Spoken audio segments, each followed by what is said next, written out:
Waalaikumsalam.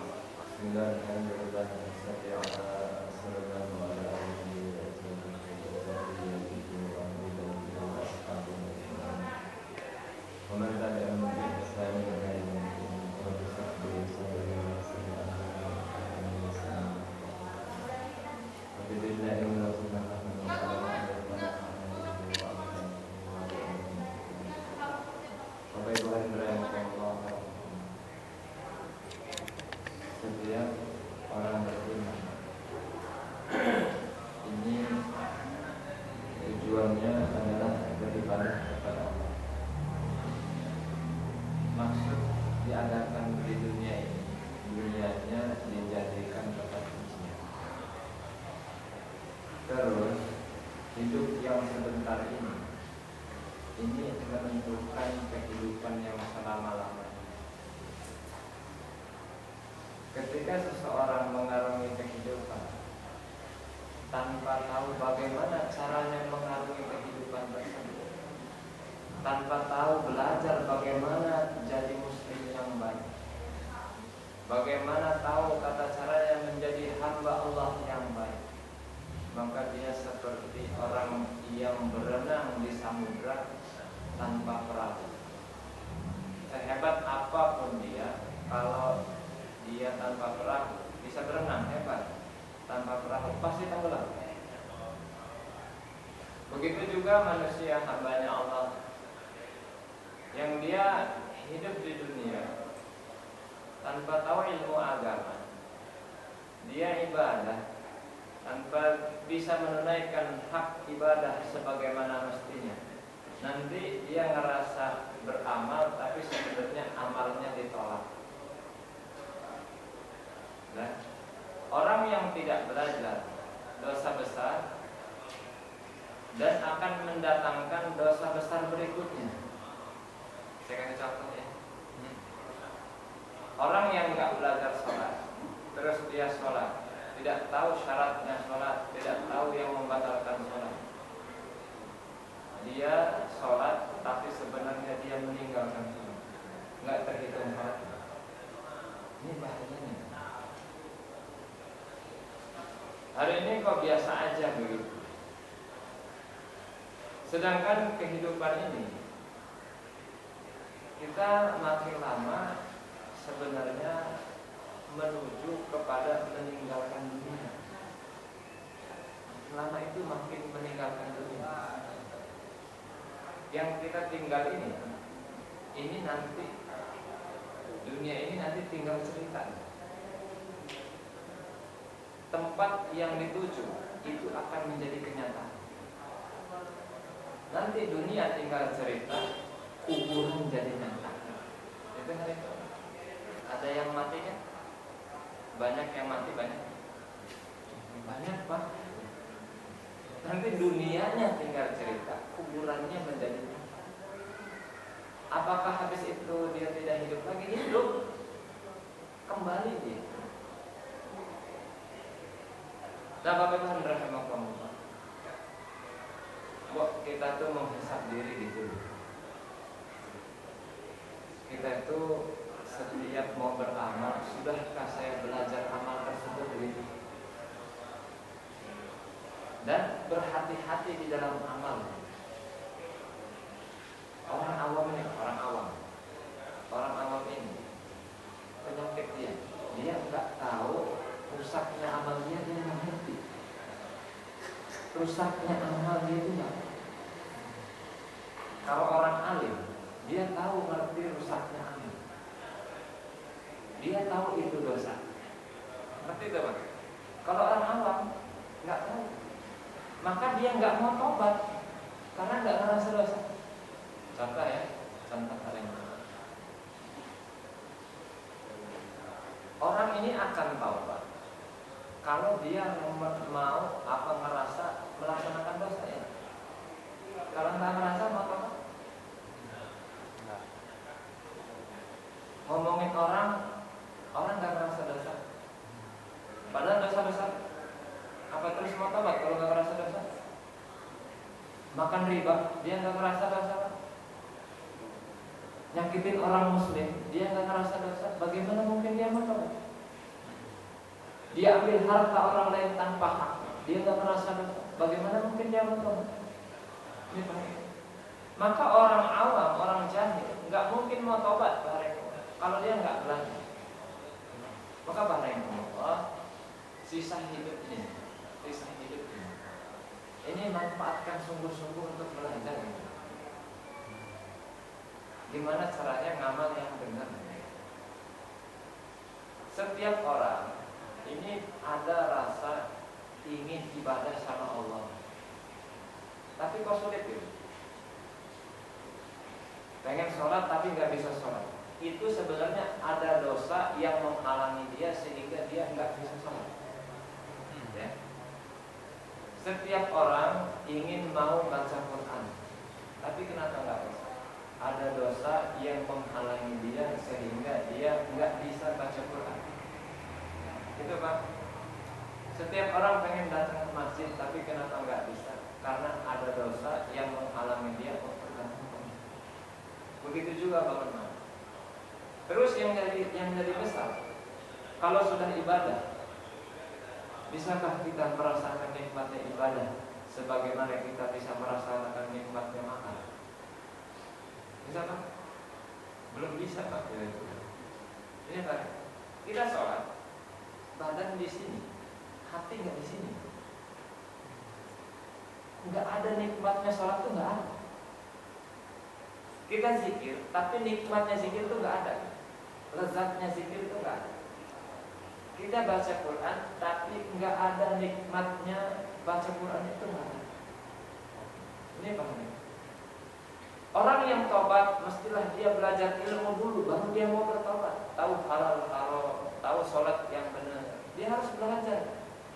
Kalau nggak bisa tobat ya apa?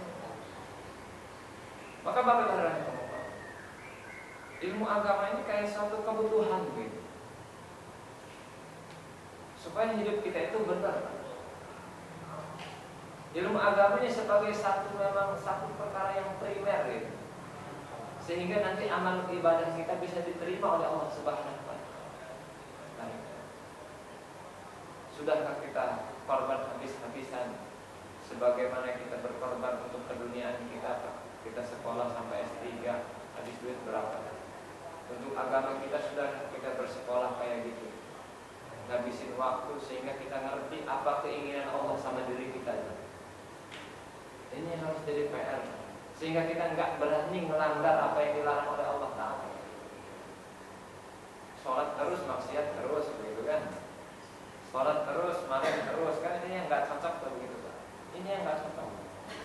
Perintah agama itu dua, itu taat, wa tarkul manahi, melaksanakan ketaatan dan menjauhi semua yang dilarang. Jadi kalau kita hanya melaksanakan yang diperintah, yang dilarang kita lakukan juga, ini bisa ngancurin ketaatan, bisa merusak ketaatan. Bahayanya itu. Maka kedua ini Pak, melakukan ketaatan, menjauhi yang dilarang, ini perlu ilmu. Kalau enggak bahaya. Nah, kabar. Seandainya ibadah kita kayak malaikat di langit, nggak pernah maksiat, tapi tanpa ilmu, nanti dia terakhirnya jadi orang yang rugi karena nggak bisa menunaikan haknya ibadah sebagaimana mesti. Jadi suami nggak ngerti bagaimana jadi suami yang baik, jadi istri nggak ngerti bagaimana jadi istri yang baik, jadi ibu nggak ngerti bagaimana jadi ibu yang baik, bapak juga begitu. Jadi pimpinan nggak ngerti bagaimana jadi pimpinan yang baik, nggak ngerti muamalah yang baik itu nggak ngerti, katanya orang Islam. Nah ini yang jadi bahayanya tuh. Titipin harta, titipin kekuasaan, nggak ngerti bagaimana menggunakan harta dan kekuasaan itu sesuai dengan syariat. Ini bahaya itu. Penting kan kita ini menyisihkan waktu, meluangkan waktu untuk belajar agama, karena kita ini bukan kiai begitu, bukan kiai, bukan alim ulama, dan bukan orang ahli pondok pesantrenan. Maka mari Pak kita luangkan masa kita untuk bareng-bareng belajar agama supaya kehidupan kita ini sesuai dengan kehendak Allah, sesuai dengan hendak baginda Rasulullah SAW. Di sela-sela kesibukan kita luangkan sebentar untuk belajar agamanya Allah. Kemarin kita sudah bahas masalah zakat. Nah, zakat ini satu kewajiban rukun Islam bagi orang yang dia memang memiliki harta dan sudah masuk hitungan zakat. Sudah 1 tahun dan sudah masuk hitungan. Yang pertama, syarat sahnya zakat, dia wajib niat. Niat Pak, ini duit zakat dipisah dulu dari duit aslinya. Dan ataupun ketika menyerahkan, saya niat ini zakat harta saya. Kalau nggak niat, nggak sah bayar zakat. Oke. Nah, yang berikutnya, yang kedua, diberikan kepada orang yang berhak. Orang yang berhak. Kalau nggak berhak, salah ngasih, nggak sah zakatnya. Salah ngasih, nggak sah zakatnya. Nah, siapa dia orang yang berhak mendapatkan zakat atau disebutnya mustahil zakat? Ada 8 golongan di dalam surat At-Taubah.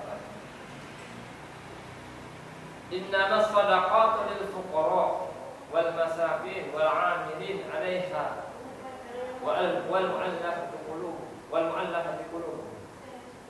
Sedekah itu bagi fuqara.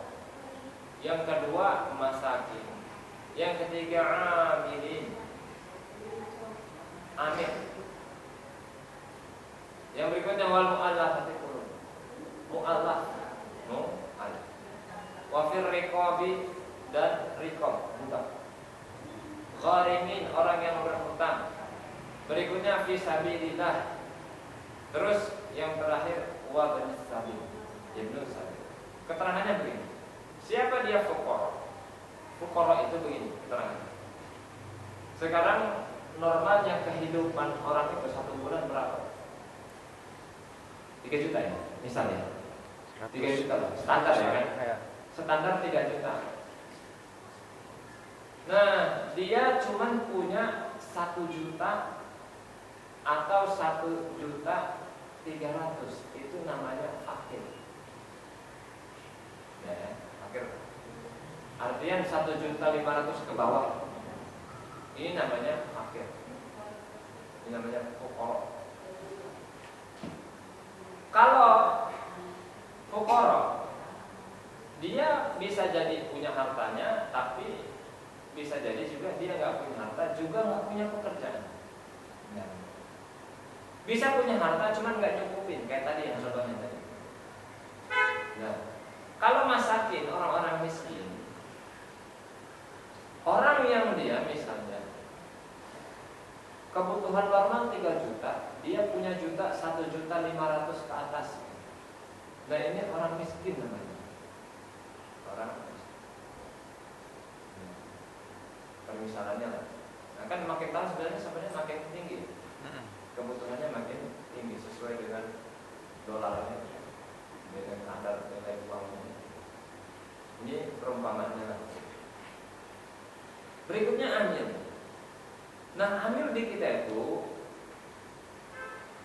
amil yang ngangkat-ngangkatan loh. Tiba-tiba di masjid tahu-tahu ngangkat amil. Benar nggak? Iya. Dadakan. Amil itu bukan yang kayak begitu tuh. Bukan itu amil itu. Dia nggak berhak dapat zakat atas nama amil. Nah, yang repotnya masjid kita ini diurus dengan orang yang nggak kompeten di dalam agama itu. Nah, syaratnya amil itu, yang pertama Islam, yang kedua laki-laki, merdeka, mukallaf, adil, bisa melihat, bisa mendengar. Yang terakhir nih, mengerti permasalahan zakat. Kan biasanya yang ngurus orang-orang awam tuh, nggak ngerti agama, nggak ada kerjaan aja. Nggak ada kerjaan lagi, pensiunan ngurusin masjid. Tiba-tiba ngamil itu apa? Ngangkat amil sendiri, itu yang namanya ngamil. Nah, dia nggak boleh dapat jatah zakat atas nama amilnya itu. Nggak boleh, karena dia nggak ngambil zakat itu. Datanya dari tahun kapan sampai tahun sekarang itu terus datanya, nggak berubah. Dia nggak ngambil zakat ke rumah orang itu, tapi orang yang nyetorin zakat sama dia. Bahkan bagiannya paling banyak lagi. Ajib ini. Ambil kita tuh banyak Pak. Saya kasih tahu, marah sama saya. Kami ini udah puluhan tahun Ustaz kayak begini loh. Saya kasih tahu yang benar kok Bapak marah, saya bilang. Bapak salah, saya kasih tahu yang benar, jangan marah. Undung. Tetap dilaksanakan kesalahannya itu. Nanti nanggung tuh Pak. Tanggung jawab di akhirat tuh. Orang jadi nggak sah bayar zakatnya gara-gara zakatnya diambil sama dia. Atas nama amil itu. Amil itu diangkat oleh pemerintah, disahkan, dilegalisasi oleh pemerintah. Sama Depak mungkin, sama KUA sah dia. Dan ngerti itu orang alim tuh yang gitu. Bukan orang umum-umum begitu. Ngawur Pak, orang umum itu ngawur kebanyakan. Dia sesuai dengan logika dia dan pengalaman dia, bukan sesuai dengan keilmuan. Bahayanya itu. Orang awam ini bahayanya. Kehidupan yang tanpa ilmu ini Pak. Bahayanya awam. Dia ngerasa tahu atau sok tahu. Dan kesoktahuannya ini dia tularkan kepada orang lain. Sehingga dia tidak mau menerima perkara yang benar. Nah, raddul haq, menolak yang benar, itu sama dengan takabur. Menolak kebenaran yang disampaikan berupa agama dan dikasih tahu kesalahan, kita menolak kebenaran itu namanya takabur alias sombong. Kita salah, dikasih tahu marah, mentang-mentang kita pimpinan, sombong apa? Pimpinan yang arogan tuh. Takabur. Kita orang tua dikasih tahu sama anak kita, bapak salah, bapak malah marah-marahin anaknya untuk menutupi kesalahannya. Sombong tuh bapak yang sombong namanya. Ibu juga sama. Ibu dikasih tahu anaknya, ibu salah, bukan begitu. Ibu malah marah sama anaknya, berarti ibu yang sombong tuh. Ini bahayanya, Pak. Nggak kerasa tuh jadi orang sombong tuh. Tahu Pak? Ulangi sekali. Definisi sombong takabur itu adalah menolak yang benar. Jadi kalau dinasehatin kok marah, itu namanya sama dengan takabur. Coba ya. Sakit kalau punya pimpinan takabur itu sakit. Gak enak banget. Berikutnya mu'alaf. Mu'alaf qulubuhum ini adalah orang yang dibujuk, dijinakkan hatinya, dilembutkan hatinya. Nah, mu'alaf ini ada beberapa kategori, Pak. Mu'alaf yang pertama memang orang yang baru masuk Islam, kemudian niatnya belum kuat. Nah, ini boleh dikasih tahu. Yang kedua, orang yang baru masuk Islam tapi imannya sudah kuat, kemudian dia punya pengaruh sehingga dia bisa ngajak orang lain masuk Islam. Nah, kasih jatah zakat supaya dia ngasih orang lain yang belum masuk Islam, pimpinannya lah. Nah, yang ketiga, orang Islam yang melindungi kaum muslimin dari gangguan dan keburukan orang kafir. Ini juga termasuknya mu'alaf. Misalnya dia hidup Islamnya komunitas kecil Pak, dia jadi pelindungnya. Nah, berikanlah dia jatah zakat atas nama mu'alaf.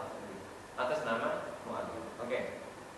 Yang keempat, orang Islam yang membela kepentingan kaum muslimin dari muslim yang lain.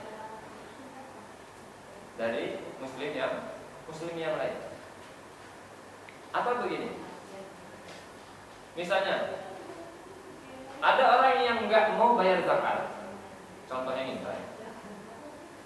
dia takut-takutin. Nanti kamu kalau nggak bayar zakat, bahaya kamu hidup kamu. Ditakut-takutin, sehingga dia mau bayar zakat. Nah, orang yang kayak gini disebutnya juga mu'alaf. Jadi mu'alaf itu bukan hanya orang yang baru masuk Islam. Jadi ada 4 kategori. Berikutnya budak mukatab, dan kita nggak ada budak mukatab, nggak punya budak mukatab. Sudah nggak ada, perbudakannya sudah tidak ada. Ya.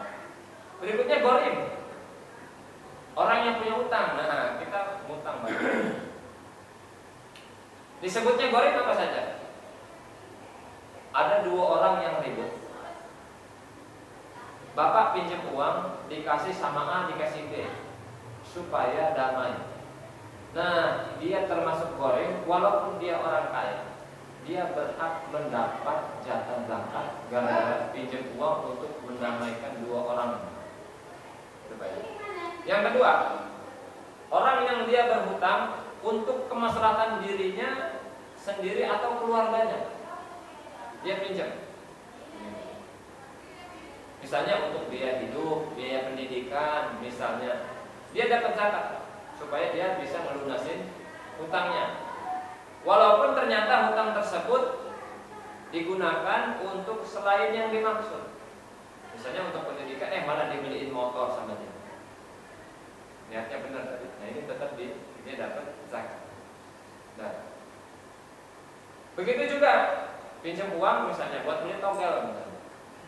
Buat beli togel. Ternyata berubah niatnya, akhirnya dikasih sama istrinya. Berubah. Nah, karena berubahnya ini dia termasuk orang yang zalim, orang yang zalim. Dan begitu juga sama. Misalnya, ini masjid saya yang ngutangin ke toko bangunan, pokoknya saya tanggung jawab.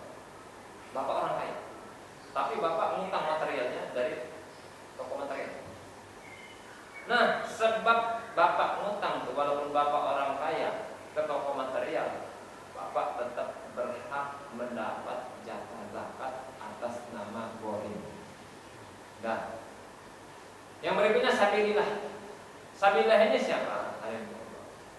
Sabilillah adalah orang yang berperang di jalan Allah, perang beneran melawan orang kafir. Nah, sekarang ada di Palestina, ada di mana? Yang kemarin di Afghanistan melawan Amerika. Ya, itu ada sabilillah. Nah, dia berhak untuk mendapatkan. Yang terakhir, musafir. Saya misalnya asalnya dari Jawa Tengah, pengen pulang, nggak punya uang untuk pulang. Saya boleh minta zakat mal sama orang kaya. Pak, saya mau pulang, tapi nggak punya ongkos. Tolong diongkosin secukup sampai sana saja sama makan di jalan. Misalnya 500.000, udah cukup 500.000 aja, nggak boleh lebih. Itu kan? Nah, ini dari sini ada yang tanya.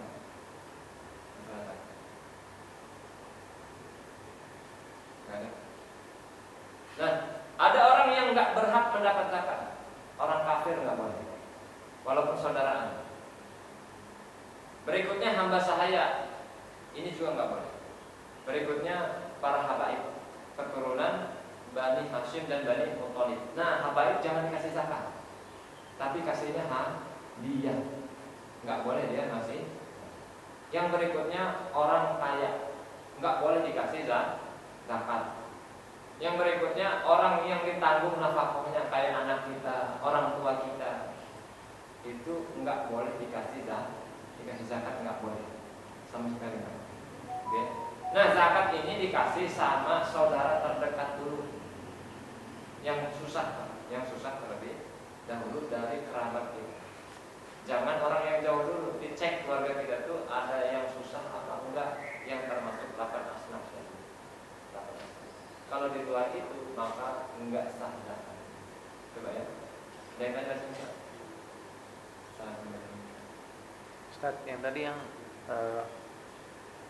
gorim sama hamba sahaya itu saya masih belum jelas, Ustaz. Gorim orang berhutang.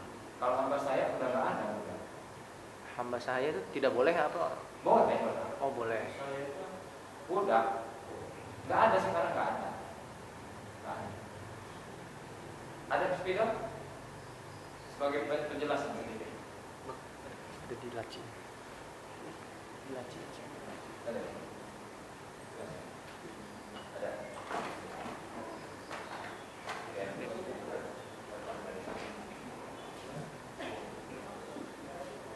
Jadi si Amil itu dia ngecek di kampung dia, di negeri dia, ada berapa asnaf yang ada. Bukan ngangguran nunggu di masjid itu ambil nganggur. Nggak boleh dapat jatah zakat. Dan nggak harus ke masjid, Pak. Bayar zakat itu nggak harus ke masjid, ngasih langsung boleh. Bapak, kebanyakan masjid diurus orang yang nggak kompeten. Bukan orang-orang ahli agama, ambilnya bukan orang ahli agama, ngambil itu bukan ahli agama.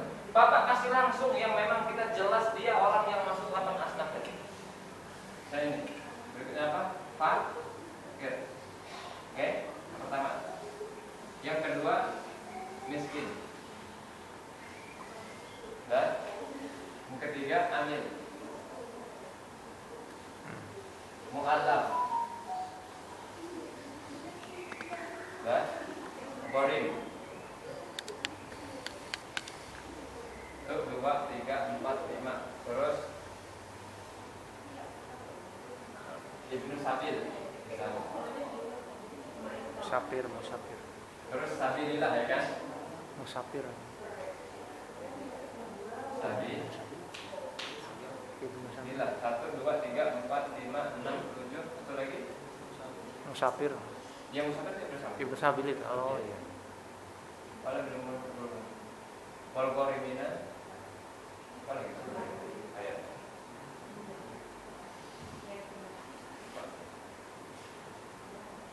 Ambil zakat udah, sakit udah, terus Sabilillah. Terus Ibnu Sabil udah. Ayat. Nah, itu kan Ini aja. saya. Rikob budak. Budak.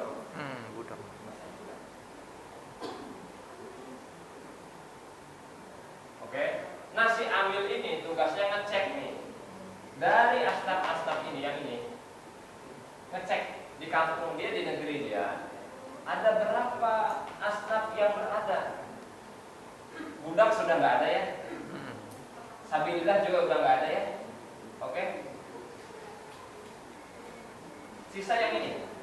So, 2, 3, 4, 5, 6 ya. 6 ya Pak ya. Nah, Ibnu Sabil juga kadang-kadang nggak ada. Jarang-jarang ada. Sudah. Musafir.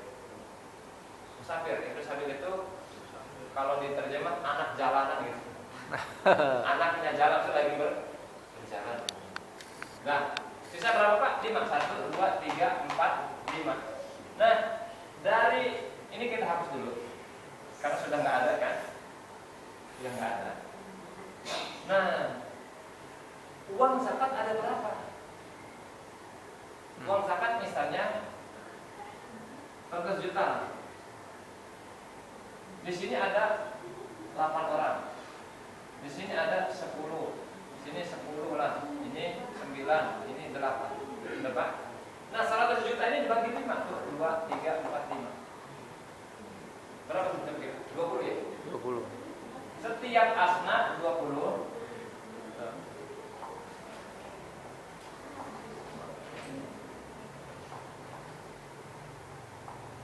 Udah. Dan dibagilah ini. Enggak harus rata. Enggak harus rata nih pembagiannya. Kadang yang fakir ini anaknya 10. Dikasih lebih. Enggak mesti rata. Yang ini yang miskin anaknya 20 misalnya. Ini nggak mesti rata. Setiap orang ini dari 1 sampai 8 ini, dari 1 sampai 10 ini nggak mesti rata pembagian. Nah, sudah Pak? Dari sini oke? Tanya nggak? Bukan nggak ada yang utama gitu ya Ustadz ya. Misalnya kan fakir lebih butuh daripada yang miskin. Misalnya nggak dibagi per aja. Tapi kata bapak itu terakhir zakat itu kita nggak harus kemas. Iya. Kalau cuma kan kebanyakan orang awam apa nggak bisa baca doanya. Cuma Bismillah aja apa saya? Yang penting sudah dipisahkan mana